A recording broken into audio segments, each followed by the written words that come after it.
My wife called me while I was on a business trip and said the sentence that would quietly destroy every structure I had built my life on. "I'm divorcing you. I sold the apartment." And what made it terrifying wasn't the words themselves, but the way she said them, calm, steady, almost polite. Like she was canceling a dinner reservation rather than erasing a marriage, and for several seconds I couldn't even respond because my brain refused to accept that this was real. Refused to connect the woman who kissed me goodbye at the airport with the voice now telling me my life had already moved on without me. And I remember staring at the carpet of that hotel room, noticing a dark stain near the bed and thinking absurdly that this moment would forever be associated with that stain, with that room, with that exact second where my past and future collided. And when I finally asked her what she meant, how she could sell something that belonged to both of us, she didn't raise her voice or defend herself. She simply said, "I had the right, and you lost yours a long time ago." And those words stayed with me because they suggested something deeper, something premeditated, something that had been decided long before this phone call. And as she continued speaking, explaining that the paperwork was done, the buyer already approved, the money transferred, I felt a strange dissociation, like I was listening to someone else's tragedy unfold in real time. And what terrified me wasn't the divorce itself but the sudden understanding that the apartment was gone, because that apartment wasn't just a home, it was the last physical anchor to the version of myself I had carefully hidden, the version no one else was supposed to meet. And when she said she had cleaned out the storage closet, the one behind the false panel, I felt my chest tighten, my hands go cold, because that space held proof, evidence, fragments of a story that legally no longer existed but morally never stopped breathing. And I asked her if she opened the box, and there was a pause long enough for my worst fears to mature into certainty. And then she answered, "I didn't just open it, I understood it." And in that moment I realized that fear feels different when it's earned, when it's the natural consequence of choices you knowingly made. And she didn't accuse me or insult me or demand explanations. She narrated my own history back to me in fragments, mentioning places I hadn't spoken about in years, names I had erased from my vocabulary, events I had convinced myself were safely buried under time and success. And I kept trying to interrupt, to justify, to explain context, but she didn't need context, because she wasn't searching for truth anymore. She had already found it. And as she spoke, I realized this wasn't the moment my marriage ended. This was simply the moment she decided I was no longer allowed to pretend. And when the call ended, leaving the room unnaturally quiet, I sat there understanding that the business trip was no longer temporary, that I had become something worse than a divorced man. I had become someone without a past he could safely return to. And as I stared at my reflection in the dark window, I wondered for the first time whether my wife had ever truly been unaware, or whether I had been under observation the entire time, mistaken comfort for safety, and love for forgiveness. I didn't sleep that night, not even for a second, because every time I closed my eyes I saw the apartment exactly as it was the last morning I left. The way the light fell across the living room floor, the faint smell of coffee she always made even when she wasn't drinking it herself, and the locked calm of a life that only looks peaceful when you're lying to yourself. And as dawn crept through the hotel curtains I realized something unsettling, something I had avoided admitting for years. I wasn't shocked that my wife had discovered my past. I was shocked that she had acted on it so decisively, because deep down I had always known the truth had weight, gravity, and that one day it might pull everything down with it. And as I packed my bag mechanically, barely aware of what I was doing, I started replaying the early days of our relationship, moments I had once remembered fondly but now viewed through a harsher lens, like the first time she asked me about my childhood and I gave a vague answer, or the time she casually mentioned a city I had lived in under a different name and watched my reaction a little too closely. And I remembered thinking she was simply perceptive, emotionally intelligent, but now I wondered if she had been collecting data points all along, building a picture quietly, patiently, the way someone does when they're not looking for romance but confirmation.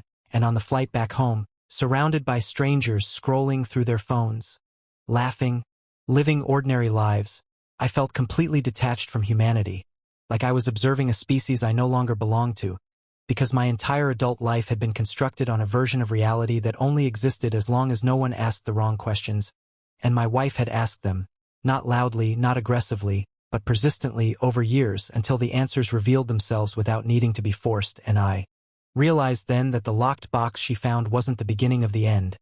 It was simply the proof she needed to stop pretending alongside me. And as the plane descended, I felt an unexpected surge of anger, not at her, but at myself, because if I had confessed early, if I had trusted her with the truth when trust still meant something, the story might have unfolded differently. But I hadn't, because confession requires courage, and I had chosen strategy instead. And when I finally arrived back in the city and drove past familiar streets, everything looked unchanged, cruelly normal, like the world had not noticed that my personal reality had collapsed. And when I reached the building that used to be my home, I stood outside longer than necessary, staring up at the windows, remembering nights spent convincing myself that stability meant safety, that marriage meant absolution, that time itself could dilute guilt into something harmless. And stepping inside felt like trespassing into my own past. And when the new owner opened the door, his calm unsettled me more than hostility would have, because it suggested preparation, expectation, and as he let me in and spoke casually about renovations and plans, I realized he wasn't just a buyer, he was a witness, someone who now physically occupied the space where my lies had once been stored. And when he handed me the envelope my wife had left, I hesitated before opening it, because a part of me already knew what it contained. And once I read her handwriting, precise and controlled, I understood that she wasn't seeking revenge. She was seeking resolution, not just for herself but for a past that had been left unresolved too long. And as I held the flash drive in my hand, feeling its absurd lightness compared to the damage it represented, memories I had suppressed for years began resurfacing. Uninvited, the accident that wasn't supposed to be fatal, the panic, the choices made in seconds that defined decades, the decision to alter records, to let someone else carry the consequences because it was easier than dismantling the life I was trying to build. And I remembered telling myself that survival justified everything, that people forget, that systems move on, and for a while I had been right, but what I failed to account for was intimacy, the way living closely with another human being slowly exposes the cracks you don't even know exist. And as I sat alone in that empty apartment, surrounded by walls that no longer protected me, I finally understood that my wife hadn't destroyed my life. She had simply stopped protecting it from the truth, and that realization was more terrifying than anger or fear, because it meant there was no one left to blame, no external villain, just a series of decisions I had defended for so long that they started to feel inevitable. And as night fell and the city lights flickered on, mirroring the view I had seen from the hotel room days earlier, I accepted something I had never allowed myself to accept before. The worst consequences of our actions don't arrive suddenly. They arrive patiently, after giving us years of comfort, just enough time to believe we got away with it. As the days passed after my return, time began to feel distorted, stretched and compressed at the same time, because outwardly nothing dramatic was happening while internally everything was unraveling. And it was during this quiet that I began to truly examine my marriage not as a love story but as a structure, a system of exchanges, silences, and carefully managed truths. And the more I examined it, the clearer it became that power had been shifting long before my wife ever picked up the phone to call me, because power doesn't announce itself when it changes hands. It reveals itself only when you realize you no longer have it. And I started remembering moments that once seemed insignificant but now felt loaded with meaning, like how she slowly stopped asking questions about my work and instead started listening more than speaking, how she became meticulous about schedules, finances, documentation, how she insisted on digital backups for things I preferred to keep physical, how she encouraged transparency in ways that felt supportive at the time but now looked like quiet pressure. And I remembered a night when she casually mentioned that people rarely change without consequences, and I laughed it off, assuming it was philosophical small talk, never considering it might be a statement of intent. And the truth was that our marriage had been stable precisely because she never confronted me directly, because confrontation would have forced me into defense mode, into denial, into manipulation, whereas patience allowed me to reveal myself voluntarily through habits, inconsistencies, and avoidance. And what frightened me most was realizing how deliberate her restraint had been, because restraint requires confidence, and confidence comes from knowing you're not the one at risk. And as I replayed years of shared life through this new understanding, I began to see myself not as the protagonist of my own redemption arc but as a subject in a long-term observation. And I wondered whether love had been present at all or whether love and investigation had existed side by side, feeding into each other in ways that even she might not have fully planned at the beginning. And when I finally confronted her in person days later, meeting her in a neutral space she had chosen deliberately, she looked lighter, Not happier exactly, but unburdened. Like someone who had finished carrying something heavy for far too long. And she didn't accuse me or demand explanations. She spoke instead about trust.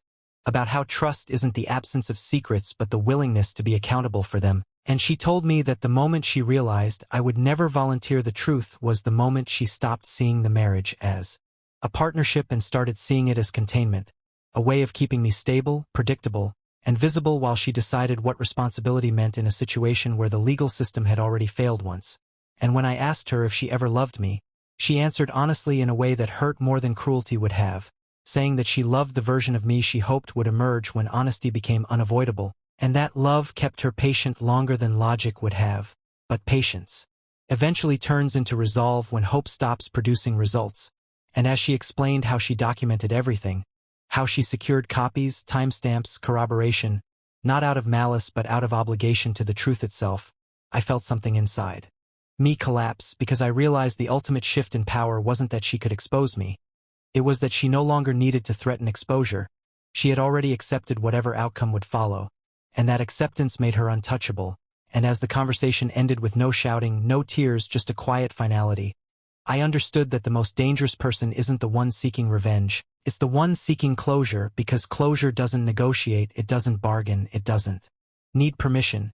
And as I watched her walk away, carrying nothing but a small bag and a sense of certainty I had never possessed, I finally saw the full shape of the trap I had helped build myself into, because by refusing to face consequences early, I had allowed them to grow, mature, and arrive not as chaos but as order, not as rage but as precision. And in that moment I understood that whatever came next, whether exposure, legal consequences, or something worse, was no longer something happening to me, it was something happening because of me, and the marriage I thought had protected me had actually been the environment in which the truth was given time to become undeniable. By the time the formal notices began arriving, emails from lawyers written in language so clean it felt surgical, messages from former colleagues phrased carefully enough to sound neutral while quietly severing ties, calls that rang once and never rang again. I understood that exposure doesn't arrive like a storm, it arrives like an audit, methodical and impersonal, and the most unsettling part was how little resistance I felt, because somewhere between the phone call and the final meeting with my wife, something inside me had accepted that this reckoning was overdue, and yet acceptance did not make it easier, it simply made it unavoidable. And when the summons finally came requesting my statement, I sat alone at the table rehearsing explanations I already knew would fail, because explanations are just stories we tell ourselves to survive the gap between what we did and what we wish we had done. And the truth is that my moral collapse didn't happen in a single moment years ago. It happened slowly, quietly, through a series of small permissions I gave myself, permissions that felt harmless at first, like adjusting a detail, omitting a name, choosing silence over clarity, until the silence became a structure and the structure became my life. And now that structure was being dismantled piece by piece, not violently but thoroughly. And when I met my wife one last time to sign the remaining documents, I noticed how different the room felt compared to our earlier confrontation, because this time there was no tension, no strategy, no chessboard left between us, only finality, and she didn't lecture me or remind me of what I stood to lose.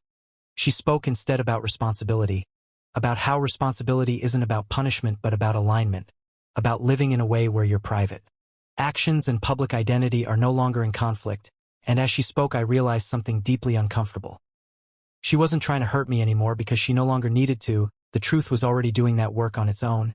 And when I asked her whether she ever doubted her decision, whether there was a moment she considered protecting me one last time, she admitted there was, a brief one, right before she made the copies and sent them out, and she said the reason she didn't stop was because protecting me would have meant betraying herself, and she had done enough of that already by staying silent for as long as she did, and that admission stayed with me long after we parted, because it reframed everything. It turned her from an antagonist into a mirror, and mirrors are far harder to argue with. And as the investigation progressed, I was forced to revisit the original incident in detail, not as a memory I could reshape but as a sequence of facts that resisted interpretation. And for the first time I allowed myself to sit with the full weight of it, the fear that drove my choices, the selfishness I justified as survival, the ease with which I allowed another person's life to absorb the consequences meant for me. And that was the moment the last layer of self-deception peeled away, because until then I had always framed my actions as reactive, as something circumstances forced me into, But stripped of narrative, stripped of sympathy, they revealed themselves as choices, deliberate and repeated, and once I saw them that way, there was no refuge left, no angle from which I could claim innocence. And the most ironic part was that the legal consequences, while serious, were not as devastating as I had imagined, because the true collapse was internal. It was the loss of the story I told myself about who I was, the realization that intelligence without integrity is just efficiency, that success without accountability is just delay. And as my world narrowed to meetings, documents, and long stretches of waiting, I began to understand why my wife had been so calm from the beginning, because calm is what happens when you've already accepted the worst and decided to live truthfully anyway. And I hadn't reached that point until everything else was taken away, and even then it took time. It took sitting alone in unfamiliar spaces, watching my name slowly detach from the identity I had curated, before I could finally admit that the most painful consequence wasn't being seen for what I had done. It was being seen accurately, without the distortions of fear or love or convenience, and in that clarity, brutal and undeniable, I reached the point of no return, not because there was no way back, but because I no longer wanted one, because returning to who I was would have meant rebuilding the same lie, and I was finally too exhausted to carry it again.